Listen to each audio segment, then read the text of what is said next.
오늘 우리에게 주시는 하나님의 말씀 누가복음 17장 11절부터 19절 말씀입니다.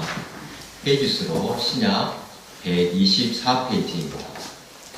누가복음 17장 11절부터 19절 말씀 제가 읽겠습니다. 예수께서 예루살렘으로 가실 때에 사마리아와 갈릴리 사이로 지나시다가 한 마을에 들어가시니 나병 환자 10명이 예수를 만나 멀리 서서 소리를 높여 이르되 예수 선생님이여 우리를 불쌍히 여기소서 하거늘 보시고 이르시되 가서 제사장들에게 너희 몸을 보이라 하셨더니 그들이 가다가 깨끗함을 받은지라. 그 중에 한 사람이 자기가 나은 것을 보고 큰 소리로 하나님께 영광을 돌리며 돌아와 예수의 발 아래에 엎드려 감사하니 그는 사마리아 사람이라. 예수께서 대답하여 이르시되 10사람이 다 깨끗함을 받지 아니하였느냐?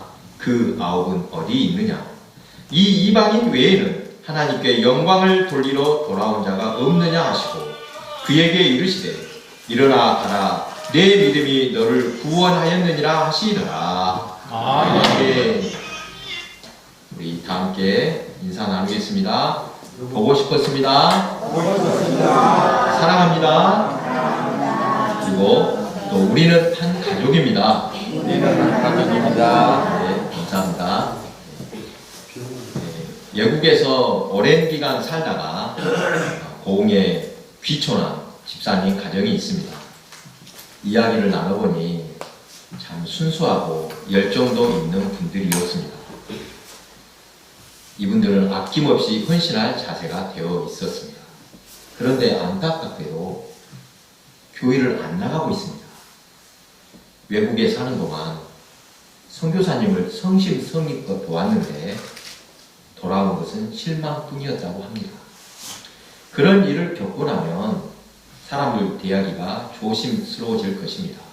세상이 내 마음 같지 않다면서 애국생활 정리하고 고향으로 돌아와 조용히 생활하면서 또 교회생활, 신앙생활을 하고 싶었는데 나가는 교회에서 마음 아픈 일을 못 겪게 되었습니다. 그래서 지금은 쉬고 있다 이렇게 말을 합니다. 언젠가 기회가 되어서 외국에서 선교사님과 무슨 일이 있었는지 물어볼 기회가 있었습니다. 금전적인 손해를 보았다고 합니다. 돈보다도 사람에게 실망할 때 더 마음이 아팠을 것입니다. 그래서 제가 피치 못할 사정으로 그랬을 것이다 이해하라고 권면했습니다. 그러다가 그 집 딸이 결혼한다는 소식을 들었습니다. 살림이 넉넉하지 않으니 걱정되겠다 싶었는데 신랑 집에서 아무것도 하지 말고 몸만 오면 된다라고 했답니다. 신앙심이 좋은 가정, 그 집에서도 또 큰 며느리로 들어가게 되었다고 합니다. 기쁜 소식을 전해 들을 때 전에 선교 현장에서 최선을 다해 섬겼는데 돌아온 것은 실망뿐이었다라고 했던 말이 떠올랐습니다. 그래서 이렇게 권면해 주었습니다. 하나님께 드린 것은 공짜가 없습니다. 선교지에서 심었던 것을 지금 하나님께서 선하게 갚아주셨다고 믿습니다. 그 집사님 부부는 이 말에 큰 위로를 받았다고 합니다. 하나님께서는 우리에게 복 주시기를 기뻐하십니다. 여러분 좋은 것으로 많이 심으시기 바랍니다. 심어야 열매를 기대할 수 있습니다. 오늘 본문은 예수님께서 10명의 나병 환자를 만나서 깨끗게 하신 사건이 나옵니다. 성경에 나오는 나병, 이 한센병이라고 하죠. 이 성경에 나오는 이 나병 한센병이란 일종의 피부병을 통틀어서 말하는 것을 볼 수 있습니다. 우리가 흔히 알고 있는 그런 질병이 아닐 수도 있지만 한센병은 다른 질병에 비해 서럽다 하겠습니다.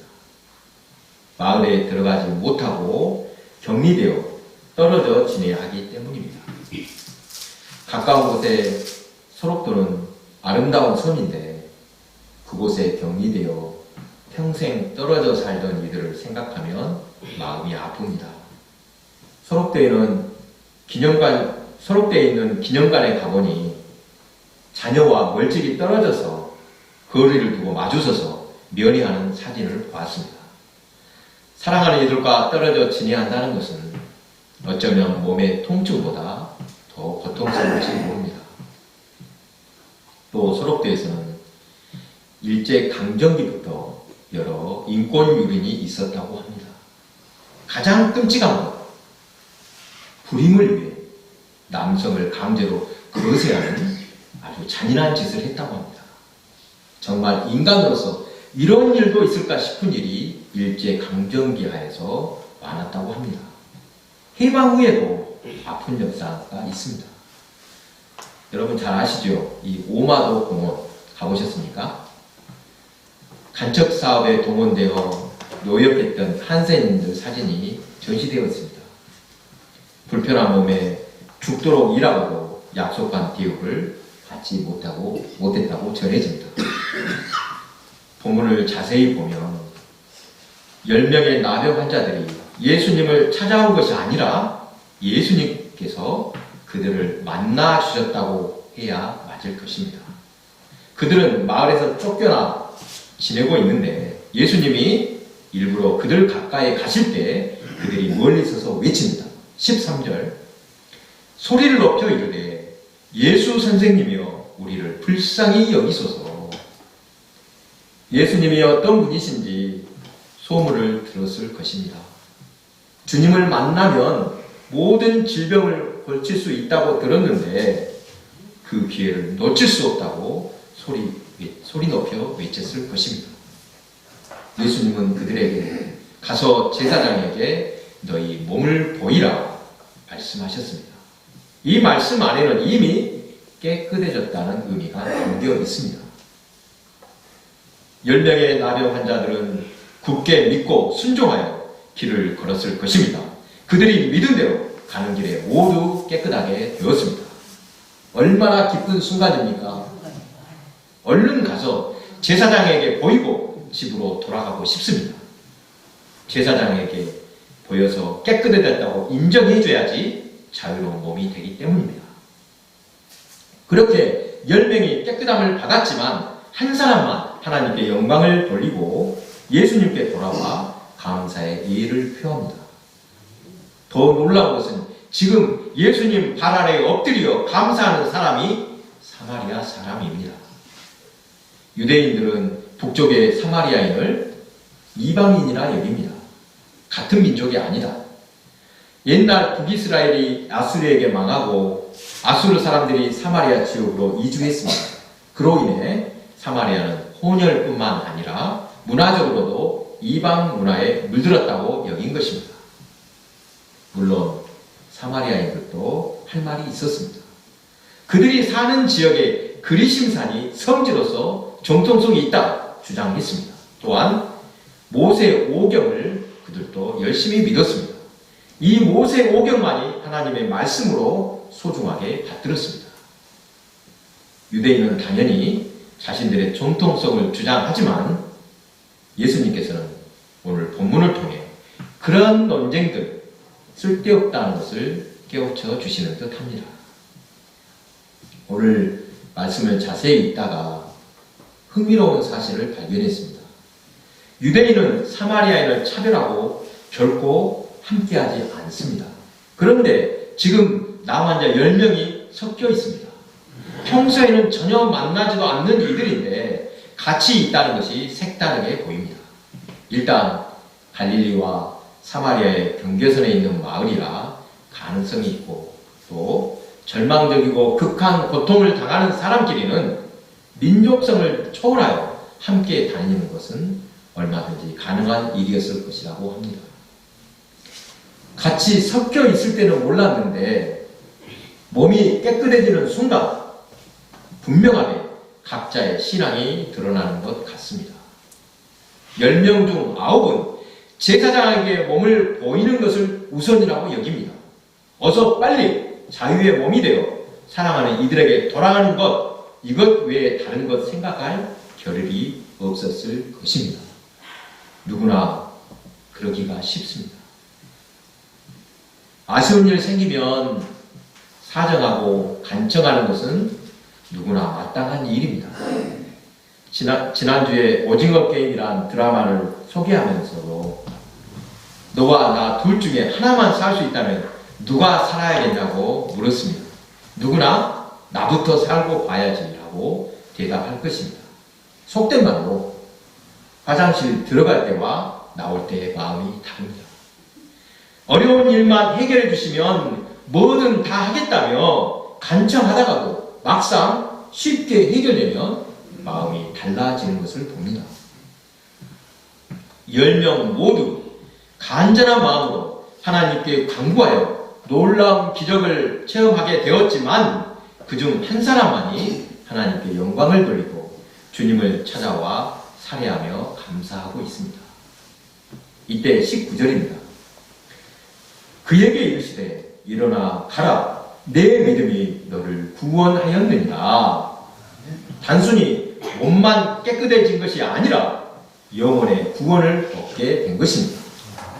본문의 사건을 통해 무엇으로 구원을 얻게 되었는지 또한 구원받은 사람은 어떤 모습인지를 알 수 있습니다.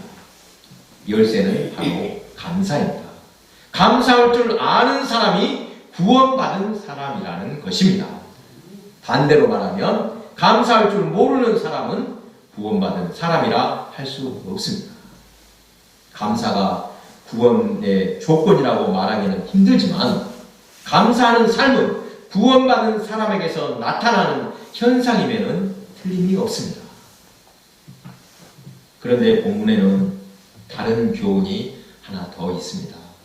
한번 생각해 보십시오. 오랫동안 격리되어 있던 이들이 주님을 만나고 그 명령대로 제사장에게 보이러 가는 길에 자신의 병이 나은 것을 알게 되었습니다. 10명이 다 병이 나은 사실을 안 것입니다. 그런데 원래 율법대로라면 10명 중에 9의 행위가 맞습니까? 아니면 돌아온 사마리아인이 맞습니까? 율법대로 하면 일단 제사장에게 보이고 완치 판결을 제사를 지른 후에 깨끗한 후에야 다른 사람을 만날 수 있습니다. 지금 이 사마리아인이 돌아와 주님 앞에 엎드려 감사를 표현하는 것 율법적으로 따지면 맞습니까? 맞지 않습니까? 맞지 않습니다. 본문은 이렇게 끝났지만 나머지 9명 또한 절차를 다 마치고 예수님을 찾았을지 모릅니다. 아무리 경우가 없는 사람들이라도 그처럼 큰 은혜를 입었는데 어찌 고마운 마음이 없었겠습니까? 당시 사회 분위기를 보더라도 살아있을 것 같습니다. 다만 자신들이 생각하는 우선순위, 절차가 있었던 것입니다.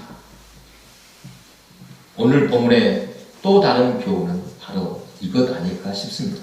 마땅히 감사하는 마음이 있었지만 나머지 9은 율법 규정에 눌려 감사를 표현하지 못하지만 한 사람은 율법 규정을 무시하고서라도 먼저 감사의 예를 갖추고 있습니다. 예수님은 이러한 자세를 칭찬하신 것입니다. 율법 규정을 기계적으로 지키는 것보다도 마음으로 하나님께 진실한 감사를 드릴 줄 아는 사람이라면 그는 이미 영혼의 자유를 얻었으며 구원에 이르렀다고 할 수 있습니다. 때때로 우리는 하나님 앞에서 감정을 표현하는 것도 절제해야 한다고 생각합니다. 그것이 하나님께서 원하시는 바입니까? 다윗이 법궤가 돌아올 때 바지가 내려가도록 춤을 추었는데 하나님께서는 그를 부끄럽게 여기시지 않고 오히려 기뻐하셨습니다. 하나님은 마음 중심을 보십니다. 진실하게 마음을 다해서 행할 때 분명 하나님은 알아주시고 결국 사람들도 우리의 진심을 알게 될 것입니다. 성경을 읽다 보면 하나님께서는 왜 이렇게 하셨을까 질문하게 되는 경우가 있습니다. 창세기 4장에 나오는 가인과 아벨의 이야기를 보십시오. 가인과 아벨 형제가 각각 하나님께 제사를 드릴 때 아벨의 제사는 받으셨으나 형 가인의 제사는 연락되지 않았습니다. 왜 하나님은 가인의 제사를 받지 않으셨을까? 그 이유를 설명하는 이들이 많습니다. 아벨은 양측이라서 당연히 자기 소산 양을 제물로 드렸고, 가인은 농사를 지으니 땅의 소산으로 드렸습니다. 아벨처럼 짐승, 즉 피가 있는 제물이라야 하나님이 받으신다고 말하는 이들도 있습니다. 하지만 이것은 적절한 설명이 아닙니다. 그 결과를 보면 압니다. 제사 드린 후의 모습을 보면 하나님께서 가인의 것을 받지 않으신 이유를 간접적으로 알 수 있습니다. 가인은 몹시 분하여 안색이 변합니다. 창세기 4장 7절. 내가 선을 행하면 어찌 낯을 들지 못하겠느냐? 선을 행하지 아니하면 죄가 문에 엎드려 있느니라. 죄가 너를 원하나 너는 죄를 다스릴지니라. 하나님의 말씀에 가인은 순종하지 않고 동생 아벨을 돌로 쳐 죽였습니다. 왜 하나님은 아벨의 제사는 받으셨으나 가인의 것은 받지 않으셨는지 결과가 말해주고 있습니다. 가인의 태도에서 잘 나타납니다. 죄를 범하면 가장 무서운 것이 하나님과 단절되는 것입니다. 자기 스스로 하나님을 피하게 됩니다. 에덴 동산에서 인간의 가장 큰 비극은 하나님과 관계가 단절된 것, 그래서 쫓겨난 것입니다. 하지만 하나님께서는 돌이켜 회개하는 자를, 택하신 백성을 끝까지 자비와 사랑으로 맞아주십니다. 가인에게 표를 주사 그를 만나는 모든 사람에게서 죽임을 면하게 하셨습니다. 저는 요즘 고향에 계신 아버지를 위해서 특별히 기도하는 중입니다. 전에도 말씀드렸지만 올해도록 투병하셨습니다. 숨쉬기 곤란한 기관지 폐쇄성 질병으로 병원을 오고 퇴원했다, 금방 또 입원했다 계속 반복하는 중이신데 최근에 병세가 나빠지신 것 같습니다. 그런데 더 큰 문제는 죽음을 두려워하는 모습입니다. 살아야겠다고 강한 의지가 필요할 때가 있지만 단단히 죽음을 준비할 때도 있습니다. 인명은 제천이라 더 살고 싶다고 또 얼른 죽고 싶다고 마음대로 될 것이 아닙니다. 하나님께서 정해주신 대로 어느 때나 부르시면 돌아가는 것이 인생입니다. 여러분, 예수를 믿어서 가장 큰 복이 무엇입니까? 새 생명, 영생을 얻었음을 믿으시기 바랍니다. 이 땅에 사는 동안 주님이 주시는 은혜로 마음의 평화를 얻어 어떤 환경에서도 감사하며 만족하며 사는 복을 받았습니다. 그리고 예수님이 죽음을 이기신 것처럼 우리도 죽음을 두려워하지 않고 천국을 소망하게 되었습니다.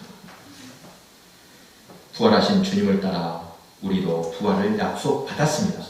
여러분 끝까지 믿음을 지키시기 바랍니다. 그리고 이 믿음이 얼마나 큰 복인지 늘 감사하시기 바랍니다. 지난주에는 또 고향 친구와 전화를 통화했던 이야기입니다. 그 친구의 집은 일찍이 아버지가 두 집 살림을 했습니다. 두 집 살림이 무엇인지 아시죠? 본가에는 딸 둘, 아들 하나, 작은 집에는 아들만 하나 두고 있었습니다. 이 친구의 어머니는 참 성품이 곱고 성품이 좋고 너그러운 분입니다. 그래서 혼의 자식이라도 어디다 올리겠습니까? 본가 호적에 올려주고 그 손주 돌 때도 금반지를 해주었다고 합니다. 그의 아버지는 사업을 하여 큰 돈을 벌어서 부자가 되었지만 본가는 전혀 돌보지 않고 작은 어머니와 그분에게서 낳은 아들에게만 재산을 다 이전해 주었다고 합니다. 그의 어머니는 외롭게 지내시다가 말년에 예수를 믿기 시작했습니다. 어렸을 적에 교회를 다닌 적이 있어서 그런지 늦게 믿었지만 정성껏 신앙생활을 하셨습니다. 그러다 최근 몇 년 사이로 두 어머니를 보내드리게 되었는데 돌아가시는 모습이 극과 극이었다고 합니다. 먼저 어머니가 암으로 세상을 떠나시는데 마지막까지 보고 싶은 이들을 다 불러서 고맙다, 미안하다 이야기를 해주고 가실 때도 얼굴에 주름이 다 펴진다고 합니다. 여러분 보셨습니까? 얼굴에 구름이 다 펴져서 아주 곱게 아주 평안하게 돌아가셨다고 합니다.